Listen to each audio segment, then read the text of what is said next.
yi yanondoo seeni loxo di ko jooyandoo mu di média Sénégal faat gu ñu leen di faat di ko nasaka not ci jamono ji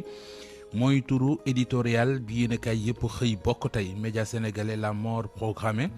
ñu ne suba ci talaata ji dañ koy décréter journée sans presse am na yeneeni action yu ñu fas yéene ngir ñaawlu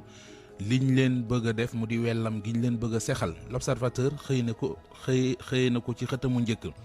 fësal na ci xëtamu njëkk moom l'observateur wàllu justice ak li mu tuddee gêne magistral l'observateur nee nañu Air Sénégal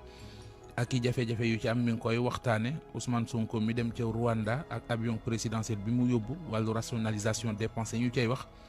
yii mooy l'observateur xëy Sud Quotidien ñëw ñun ci blocage bi am ci Transgambienne bi nee na seen sud du Sénégal jamono ji dafa mel na ko doon nooyu ñu fatt bakkan ya enquête nañu difficulté ca Air Sénégal yàlla baax ne kon lu ñuy réccu dana fa am yéene kay bii di Le Quotidien xëy ñu xamal ne yaayi première dame ba woon di Marième Sall yaayam dañ koo convoqué gendarmerie danañu ko déglu moom ak doomam Adama Faye coowal suufa leen fa yóbbu Les Échos nañu journalistes yi dañuy ranger micro yeeg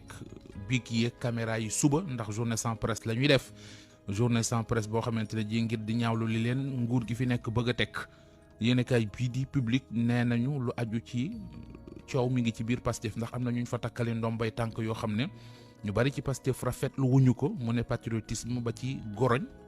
ñi ñu fal te gaa ñi ànduñu ca journal bi dikk na ci di ñu ci indil ay leeral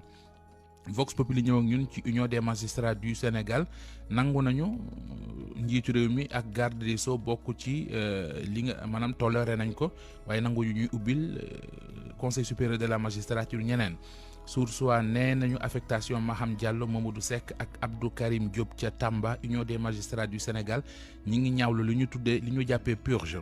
Tribune nee nañu gars yi mooy avocat yi Ousmane Sonko yi nee nañ dañuy plainte Madiambal Diagne nee na da leen di plainte mu ne kon plainte contre plainte lay doon Tribune ko bind laas ñëw ak ñun ci juge yi nga xam ne jukku nañu ngir di wane seenu ñàkk ànd ci affectation yu mujj yi am ci conseil supérieur de la magistrature Tribune nee nañu diggante Madiambal Diagne ak Ousmane Sonko cooki la bu dul am fin L'Info ñëw ak ñun ci Union des magistrats du Sénégal ñi ngi leeral kon ana lan moo tax ñu ne ànduñu ci ñu ubbi conseil supérieur de la magistrature yéenekaay bi di Soleil dikk ak ñun ci discours réseaux sociaux diaspora financement ana kon lan moo tax wala waa Pastef fan la ñu jaar ba am succès électoral moom la xëy di jàngat bés bi le jour ñëw ak ñun ci Sonko ak Madiambal mortal combat la dikk na ak ñun it ci Union des magistrats du Sénégal waaw wala déet ci président wéy di ko présider wala boog conseil supérieur de la magistrature waaw wala déet ci président wéy di ko présider am déet nee na UMS libéré nañu Diomaye yéenekaay bii di mandat dikk ak ñun ci Gambie mu ne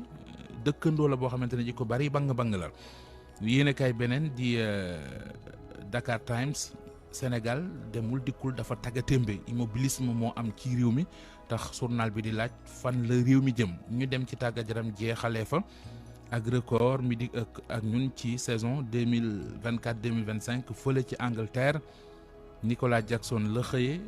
dikk na ak yeneen doomi Sénégal yu ñuy xaar ci boobu les championnat bokk na ci ñoom Elimane Ndiaye Ismaïla Sarr ak ki nga xam ne moo di Pape Matar Sarr Alaaji Babacar. jërëjëf Mouhamed.